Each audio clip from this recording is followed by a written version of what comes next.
अष्टावक्र की माता का नाम सुजाता था। उनके पिता कठोर वेदपाठी और प्रकांड पंडित थे तथा उद्दालक ऋषि के शिष्य और दामाद थे। राज्य में उनसे कोई शास्त्रार्थ में जीत नहीं सकता था। अष्टावक्र जब गर्भ में थे तब रोज उनके पिता से वेद सुनते थे। एक दिन उनसे रहा नहीं गया और गर्भ से ही कह बैठे, रुको, ये सब बकवास है। शास्त्रों में ज्ञान कहाँ? ज्ञान तो स्वयं के भीतर है। सत्य शास्त्रों में नहीं, स्वयं में है। शास्त्र तो शब्दों का संग्रह मात्र है। ये सुनते ही उनके पिता क्रोधित हो गए। पंडित का अहंकार जाग उठा। जो अभी गर्भ में ही है, उसने उनके ज्ञान पर प्रश्न चिन्ह लगा दिया। पिता तिलमिला गए। उन्हीं का वह पुत्र उन्हें उपदेश दे रहा था जो अभी पैदा भी नहीं हुआ। क्रोध में अभिशाप दे दिया, जा, जब पैदा होगा तो 8 अंगों से टेढ़ा होगा। इसीलिए उनका नाम अष्टावक्र पड़ा। पिता ने क्रोध में शरीर को विक्षिप्त कर दिया। उन्हें जरा भी दया नहीं आई। ऐसे पिता के होने का क्या मूल्य जो अपने पुत्र को शाप दे। अष्टावक्र का कोई बहुत बड़ा अपराध नहीं था। उन्होंने तो अपना विचार ही प्रकट किया था, लेकिन इससे ये सिद्ध होता है कि लोग अपने शास्त्रों के प्रति कितने कट्टर होते हैं। पिता के इस शाप के बावजूद अष्टावक्र पिता भक्त थे। जब वे 12 वर्ष के थे तब राज्य के राजा जनक ने विशाल शास्त्रार्थ सम्मेलन का आयोजन किया। सारे देश के प्रकांड पंडितों को निमंत्रण दिया गया।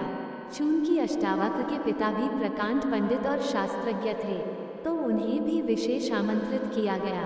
जनक ने आयोजन स्थल के समक्ष 1000 गायें बांध दी, गायों के सींगों पर सोना मढ़ दिया और गले में हीरे जवाहरात लटका दिए और कह दिया कि जो भी विवाद में विजेता होगा वह ये गायें हाँक कर ले जाए। संध्या होते होते खबर आई कि अष्टावक्र के पिता हार रहे हैं। सबसे तो जीत चुके थे, लेकिन वंदनी बंदी नामक एक पंडित से हारने की स्थिति में पहुंच गए थे। पिता के हारने की स्थिति तय हो चुकी थी कि अब हारे या तब हारे। ये खबर सुनकर अष्टावक्र खेल क्रीड़ा छोड़कर राजमहल पहुंच गए। अष्टावक्र भरी सभा में जाकर खड़े हो गए।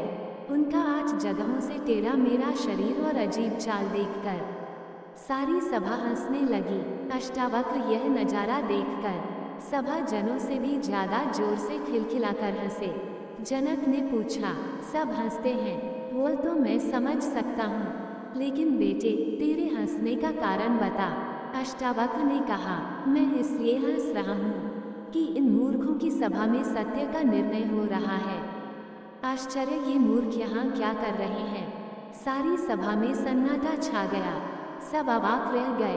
राजा जनक खुद भी सन्न रह गए। उन्होंने बड़े संयत भाव से पूछा, मूर्ख, तेरा मतलब क्या? अष्टावक्र ने कहा, सीधी सी बात है, इनको चमड़ी ही दिखाई पड़ती है, मैं नहीं दिखाई पड़ता। ये मूर्ख हैं, चमड़ी के पारखी हैं। इन्हें मेरे जैसा सीधा सादा आदमी दिखाई नहीं पड़ता। इनको मेरा आड़ा तिरछा शरीर ही दिखाई देता है। राजन, मंदिर के टेढ़े होने से आकाश कहीं टेढ़ा होता है, घड़ी के फूटे होने से आकाश कहीं फूटता है। आकाश तो निर्विकार है, मेरा शरीर टेढ़ा मेरा है, लेकिन मैं तो नहीं। ये जो भीतर बसा है, इसकी तरफ तो देखो। मेरे शरीर को देखकर जो हंसते हैं वे मूर्ख नहीं तो क्या हैं? ये सुनकर मिथिला देश के नरेश एवं भगवान राम के श्वसुर राजा जनक सन्न रह गए। जनक को अपराध बोध हुआ कि सब हंसे तो ठीक, लेकिन मैं भी इस बालक के शरीर को देखकर हंस दिया। राजा जनक के जीवन की सबसे बड़ी घटना थी। देश का सबसे बड़ा ताम झाम, सबसे सुंदर गायें, सबसे महंगे हीरे जवाहरात, सबसे विद्वान पंडित और सारे संसार में इस कार्यक्रम का समाचार, और सिर्फ एक ही झटके में सब कुछ खत्म। जनक को बहुत पश्चाताप हुआ। सभा भंग हो गई। रात भर राजा जनक सो न सके। दूसरे दिन सम्राट जब घूमने निकले तो उन्हें वही बालक अष्टावक्र खेलते हुए नजर आया। वे अपने घोड़े से उतरे और उस बालक के चरणों में गिर पड़े। कहा, आपने मेरी नींद तोड़ दी, आप में जरूर कुछ बात है। आत्मज्ञान की चर्चा करने वाले शरीर पर हंसते हैं तो वे कैसे ज्ञानी हो सकते हैं? प्रभु, आप मुझे ज्ञान दो। अब ये दूसरी कथा सुनिए। इसके अलावा भी किंवदंती है कि वंदनी से हार जाने के परिणाम स्वरूप उनके पिता को जल में डुबो दिया गया था। पिता के न होने के कारण अष्टावक्र अपने नाना उद्दालक को अपना पिता और अपने मामा श्वेतकेतु को अपना भाई समझते थे। माता सुजाता द्वारा उन्हें उनके पिता का सच बताए जाने के बाद वे अपने मामा श्वेतकेतु के साथ वंदनी से शास्त्रार्थ करने के लिए राजा जनक की सभा में पहुंचे और उन्होंने वंदनी को शास्त्रार्थ के लिए ललकारा। राजा जनक ने उनकी परीक्षा लेने के लिए उनसे कई प्रश्न पूछे।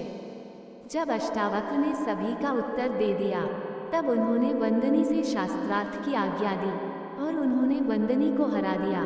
शास्त्रार्थ में वंदनी के हारने पर अष्टावक्र ने कहा कि राजन, यह हार गया है, अतः इसे भी मेरे पिता की तरह जल में डुबो दिया जाए। तब वंदनी कहने लगे कि राजन, मैं वरुण का पुत्र हूँ। मैंने सारे हारे हुए ब्राह्मणों को अपने पिता के पास भेज दिया है। मैं तत्क्षण ही उन सभी को आपके समक्ष प्रस्तुत करता हूँ। वंदनी के इतना कहते ही जल में डुबोए गए सभी ब्राह्मण जनक की सभा में पुनः प्रकट हो गए, जिनमें अष्टावक्र के पिता कहोर भी थे। अष्टावक्र ने अपने पिता के चरण स्पर्श किए।